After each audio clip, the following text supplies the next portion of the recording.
വൻ ജനക്കൂട്ടത്തെ സാക്ഷിയാക്കി രാഹുൽ ഗാന്ധി നയിച്ച വോട്ടർ അധികാർ യാത്രയ്ക്ക് ബീഹാറിലെ പട്നയിൽ സമാപനമായി. ഗാന്ധി മൈതാനി മുതൽ അംബേദ്കർ പാർക്കിലേക്ക് മാർച്ച് നടത്തി അവസാനിപ്പിച്ച യാത്രയിൽ ഇന്ത്യ സഖ്യത്തിലെ പ്രധാന നേതാക്കളെല്ലാം അണിനിരന്നു. വോട്ട് മോഷണം അനുവദിക്കില്ല എന്ന് നേതാക്കൾ പ്രഖ്യാപിച്ചു. വോട്ടർ അധികാർ യാത്രയുടെ സമാപനം ഉജ്ജ്വലമായിരുന്നു. പട്ന നഗരത്തിൽ പതിനായിരങ്ങളെ സാക്ഷിയാക്കി രാഹുൽ ഗാന്ധിയും തേജസ്വി യാദവും കടന്നു പോകുന്നതിന്റെ ദൃശ്യം നമുക്ക് ഇപ്പോൾ കാണാൻ പറ്റുന്നതാണ്.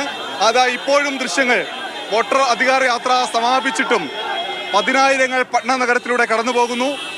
ആഗസ്റ്റ് മാസം 17-ാം തീയതി സസാറാമിൽ നിന്ന് ആരംഭിച്ച യാത്ര 16 ദിവസങ്ങൾ സഞ്ചരിച്ച് 23 ജില്ലകളിലൂടെ കടന്നുപോയി വലിയ ആൾക്കൂട്ടത്തിന്റെ ഒക്കെ അകമ്പടിയോടുകൂടി പട്നയിൽ അവസാനിക്കുമ്പോൾ ഗാന്ധി മൈതാനിൽ നിന്ന് ആരംഭിച്ച ജാഥയ്ക്ക് ഒപ്പം തന്നെ 10,000-കണക്കിന് ജനങ്ങളെ നമുക്ക് കാണാൻ കഴിഞ്ഞു. വോട്ട് മോഷണം ഞങ്ങൾ ബീഹാറിൽ അനുവദിക്കില്ല എന്ന പ്രഖ്യാപനം നേതാക്കൾ നടത്തുന്നത് കാണാൻ കഴിഞ്ഞിരുന്നു.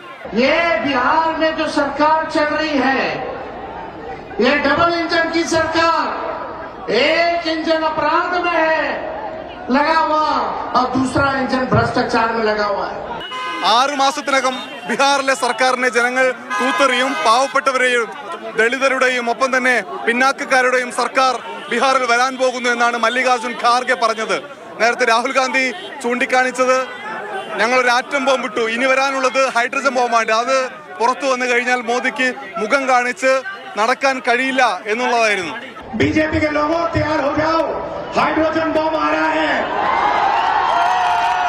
वोट चोरी की सच्चाई है वो पूरे देश को पता लगने जा रही है. ഗാന്ധി മൈതാനി മുതൽ അംബേദ്കർ പ്രതിമ വരെ 10,000-കണക്കിന് ജനങ്ങളാണ് രാഹുൽ ഗാന്ധിക്കും തേജസ്വിക്കും ഇന്ത്യ സഖ്യത്തിലെ നേതാക്കൾക്കും ഒപ്പം ഉണ്ടായിരുന്നത്. അവരെല്ലാം പട്നയിൽ നിന്ന് പിരിഞ്ഞു പോകുന്നു. വിജയം കണ്ടിട്ടേ ഞങ്ങൾ ഈ പോരാട്ടം അവസാനിക്കുമെന്ന് നേതാക്കൾ പ്രഖ്യാപിക്കുന്നു. പട്നയിൽ നിന്ന് ജിഷ്ണു ബാലകൃഷ്ണനൊപ്പം അനൂപ് ദാസ്, മാതൃഭൂമി ന്യൂസ്.